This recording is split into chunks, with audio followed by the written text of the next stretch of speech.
So we're going to essentially do two different meetings tonight. The first is going to be the formal public budget presentation. And when after that adjourns, we'll go right into, we'll start again and go into our regular board meeting. It's been an interesting budget process this year. Lots of waiting and anticipation as to what the governor was going to do in regard to our state aid. In the end, it all resolved itself well, and we are very pleased with the position that the district is in, and I hope you'll agree after you hear the presentation. So without further ado, I will turn it over to Mrs. Burns. Thank you, Mr. Geller. Good evening to everyone, and thank you for joining us as we take this opportunity to share the proposed district budget for the 2021-2022 school year. You know, we're coming off of a year with, despite all the challenges, we have a lot about which we can be very proud. We rolled out our robotics lab in full this year. We opened our planetarium back to student instruction. And there's a variety of other things that we've been working on all year. So to be able to emerge from the current school year and present a budget such as this that will continue to support these types of programs and grow them even more is really very, very exciting.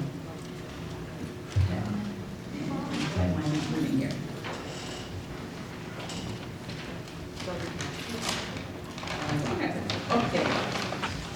So, as we showed in the first budget workshop, the world has changed greatly since each of us that are here, except for a group of high school students here, since each of us have entered our chosen professions. And the skills necessary to navigate in today's world are very different than those 20, 30, 50 years ago. So the question becomes, how do we prepare our students for life beyond high school in 2021? As we developed this budget, we centered our work around our mission statement, as you can see here, and our students' needs for both the present and the future. Needs that have been informed by the COVID-19 pandemic. As we developed the budget, we centered our work around, the mission statement, and we wanted to make sure that we made choices that would safeguard our schools and our programs for not only the upcoming school year and the year after, but for years to come. Our incoming kindergartners and pre-K students are with us for 13 or 14 years, so we need to ensure that each child leaves the system with the skills to successfully pursue his or her dream. And it will be different in another 20, 30, or 50 years. We know that there is more to education than just what happens in the classroom, and our choices here reflect that. But research shows that the basic skills, reading, writing, and mathematics, are still the best foundation for continued growth, but they're just the first step. Students now and in the future also need the 4 C's: coding, communication, creativity, and collaboration. So as we developed this budget, we kept that future in mind. These are the projected average class sizes for the upcoming school year. They are consistent across the district and reflect what we know is good for kids. We do monitor these numbers very closely throughout the summer. We still expect that there will be adjustments based on the CPSE and the CSE processes. And just so you are aware, this presentation will be posted on the district website in its entirety tomorrow. And Mr. Weber is up there filming us as well, and that will be on our media website on the Board of Ed page. Budget preparation is not an easy task, and over the last few months, the administrative team and the board have spent countless hours considering needs, both short and long term, district building and department goals, and public feedback that is received not only at our budget workshops, but from all of you throughout the school year. We've been attentive to addressing the curricula and instructional needs within our classrooms, security concerns that you've expressed, the various maintenance issues within and across our facilities, and this year, in particular, the social and emotional toll that the COVID-19 pandemic has taken.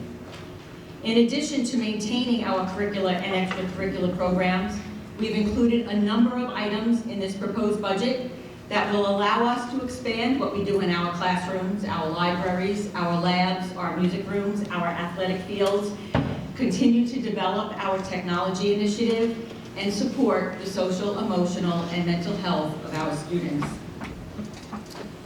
This slide and the next summarize the key items that are funded in this budget. So as I had mentioned earlier, we continued to support those programs that are currently in place, and what you see on the next 2 slides will show that which we've expanded upon.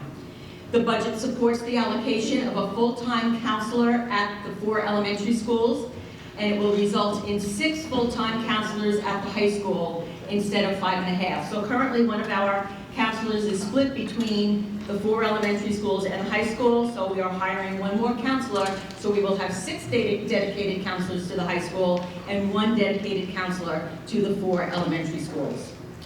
We also propose the addition of an elementary technology integration specialist. We have a single technology integration specialist right now that is assigned to all 7 schools in the district. So we are proposing that 1 specialist focuses on our elementary buildings and our other specialist would focus on the secondary buildings. And this need has evolved as our technology initiatives have expanded. We'd also like to add a social worker at the high school, and that will result in 1 social worker in each of our elementary and middle schools, and then 2 social workers at the high school. Our mental health and wellness initiatives will continue in the upcoming year, and the district will be participating in targeted workshops and assembly programs to support the ever-changing social emotional learning needs of our students and support our staff so they can support our students. And as an aside, the district was chosen to participate in a learning collaborative focused on advancing high-quality student mental health systems, school mental health systems and supports, and this has been spearheaded by Michelle Walsh, our Director of Intervention Services.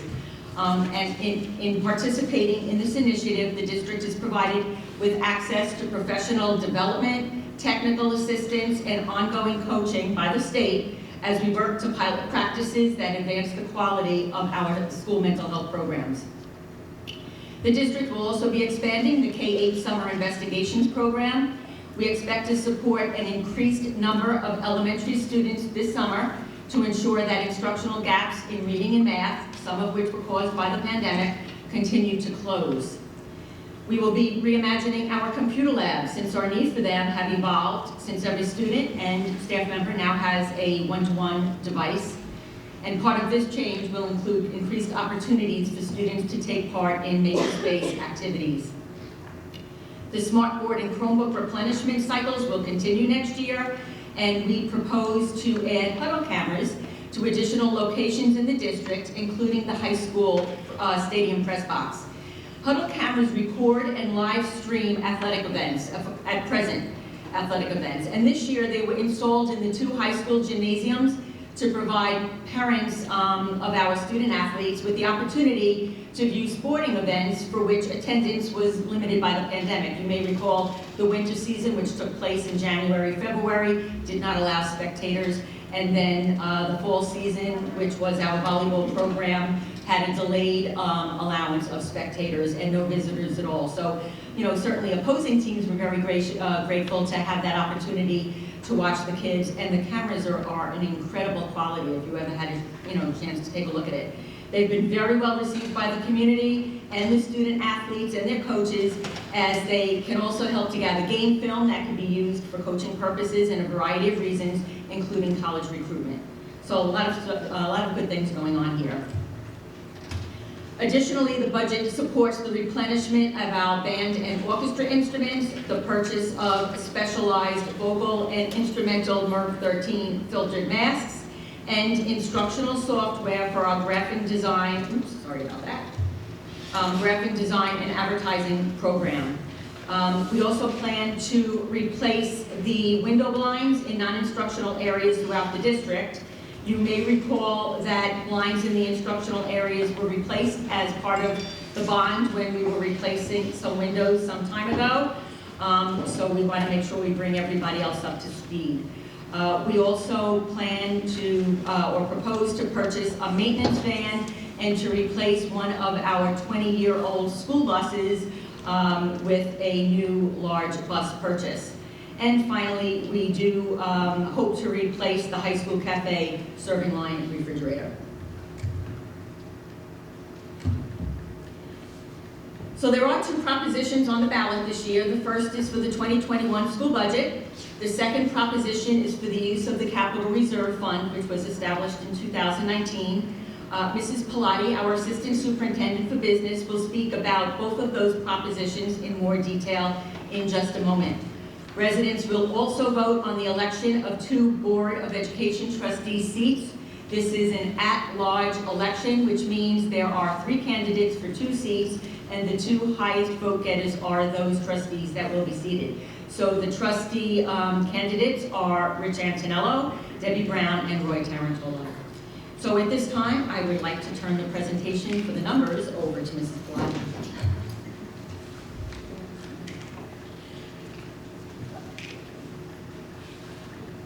Thank you, Mrs. Burns. Good evening, everyone. So as Mrs. Burns mentioned, our capital reserve proposition is the second proposition that voters will see when they go to vote on May 18th. The capital reserve was voter approved and established during May 2019. And a capital reserve essentially allows a school district to save money for future capital projects that are going to help improve the facilities that would have otherwise had to been funded through either your budget or through a bond. One of the great things about a capital reserve is that when you go to use the funds, it's actually at no additional cost to the taxpayers. That's because these reserve funds are established with surplus monies each year end. As you can see here up on the screen, there are 7 projects that the district is looking to complete next year with some of the capital reserve funds. Throughout the district, we would like to replace all of the water fountains with water bottle filling stations. At Manatuck and Oquanock, in the nurse's office and the main office, we will actually be installing air conditioning mini splits. Now, it's just important to note that in the other 2 elementary buildings, that had just taken place through bond work. At the high school, at those library fields along Montauk Highway, that fence will be replaced with campus-style fencing, and it actually wraps around on part of Higgy Lane right by our bus garage. At the high school in Bayview, in total, we will be renovating 2 bathrooms in each, so for a total of 4 bathrooms. At Bayview, we will also be replacing asphalt paving in one of the staff parking lots and the kindergarten area. And at the high school, we will be replacing the auditorium stage curtains, as well as a kitchen interior walk-in refrigerator and freezer. So the total of these projects, the estimate, which was developed in conjunction with our architect, is $1.68 million. That's a not-to-exceed authorization. So if there's any remaining funds at the end of these projects next year, they are automatically returned to the capital reserve fund to be used at a future date. Overall, our budget for next year is going to be increasing by $3.1 million, or 2.49%. Our 2021-22 school year budget is $127,501,568.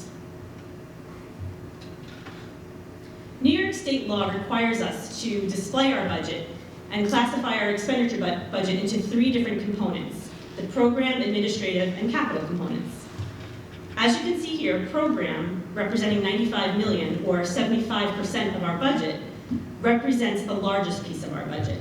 That includes all instructional related expenses. So in there you will have your teachers, teaching assistants, the paraprofessionals, special education costs, extracurricular funds, extracurricular activities, sports, and transportation. We also have the administrative component, which is actually the smallest piece of the pie. It's 10.82%. And in there will be all of our administrative-related expenses. And lastly, we have the capital component, which is 14.34%, or $18.3 million. And again, that relates to the operation of our facilities, and as well as utility costs and any debt-related costs that the district has. Our tax levy is one of the first things that we have to do and submit to New York State. It's due by March 1st each year. Our tax levy for next year, our proposed levy, is $88,619,244. That's an increase in our tax levy of $1.4 million, or 1.6% increase. It's important to note that this is actually the 10th year in a row that we are faced with tax cap legislation, and it's also the 10th year in a row that West Islip School District has stayed within our allowable levy. So we have never asked the community to pierce the tax cap. Now, when a tax levy is set, homeowners would always like to know how that impacts them directly. In order to know how your taxes would be affected, you would have to know what the tax rate is for next year. In order to know the tax rate, you actually have to know 3 different numbers. The very first, of course, is a tax levy, which the school district sets, which we know for next year is $88.6 million. However, you also need to know what your assessed values are in the district, as well as the homestead percentages. And both of those numbers actually come from the town of Islip, and they're not set until the fall. So we don't receive those numbers until about October 2021. So in order to develop an estimated increase in our taxes, we take the average assessed home in West Islip, which is $45,000, and we use the prior year percentages for those homestead percentages as well as the assessed values, and we take what we do know, our current tax levy for next year. And we're able to calculate an average expected increase of $139.57. Again, this is for the average assessed home in West Islip for next year. So that's an increase in their tax, in someone's taxes, of about $11.63 per month for next year, or 1.6%. This is just a high-level summary of our budget formula. In order to develop a school budget, you actually start off with your restricted tax levy, and as I mentioned, that's the $88.6 million. You can see here it's increasing next year 1.6%. But after you have your tax levy, you have to add in any expected state aid. And if anyone looks at Newsday this year, especially, you would probably have seen that many districts received large infusions of money this year because in state aid, due to the fact that the state now, for the first time in a long time, has decided that they were going to implement a phase-in over 3 years of unfreezing foundation aid. Foundation aid is a formula-driven aid that was frozen many years ago. So for all of those districts that were basically unfunded in foundation aid, the state is implementing a 3-year phase-in, so a lot of districts received a very large infusion of money. However, here in West Islip, we have been fully funded in foundation aid for many years. So our increase in foundation aid this year was the minimum, because there was a minimum that districts would receive, which was a 2% increase. So unfortunately, we weren't one of those districts that received a very large infusion of money, so our foundation aid increase actually calculated to be $481,000. But you do see here, our state aid in total looks to be going up budget to budget by 8.91%, or $2.8 million. The reason for that is because in the 2021 school year, we were obviously faced with the pandemic, and New York State came out and said to districts, they basically threatened a potential 20% reduction in state aid for next year, meaning this current school year we're in right now. Now, thankfully, that never came to fruition. However, in order to prepare for that threat of the aid reduction, which is very significant for many districts, districts had to find ways to fill that budget gap. So what we did here last year in West Islip was we took our foundation aid and we lowered it by 10%, or $2.4 million. So that's why you see a very large increase this year, is because last year we had taken what the state aid run had said for our state aid number, but we lowered it for our budget purposes to anticipate the threat of the reduction. So again, our budget to budget increase in state aid is the 8.91%.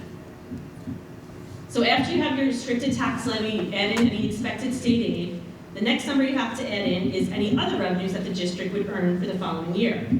Now we have other revenues such as interest income, we also have use of facilities that we earn, we have non-resident tuition, we also rent some of our facilities, so we have rental income. The reason for the projected decrease that you see here of 5.27% is due to the fact that our library bond issue is actually coming due this year.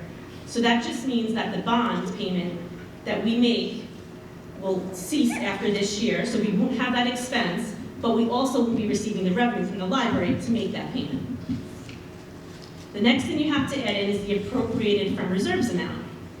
And now again, with the threat last year of that 20% aid reduction, many districts were left to balance their budgets in different ways by either taking down their state aid or appropriating more from reserves if the need were to arise. So last year, we appropriated from reserves $1.3 million. And again, that threat, it never came to fruition, so thankfully we probably will not have to appropriate the $1.3 million this year. So for next year, that's why you see a very large decrease of $900,000. We are only looking to appropriate $400,000 next year. And lastly, you have to add in what's the appropriated fund balance. Some people refer to this as the give back.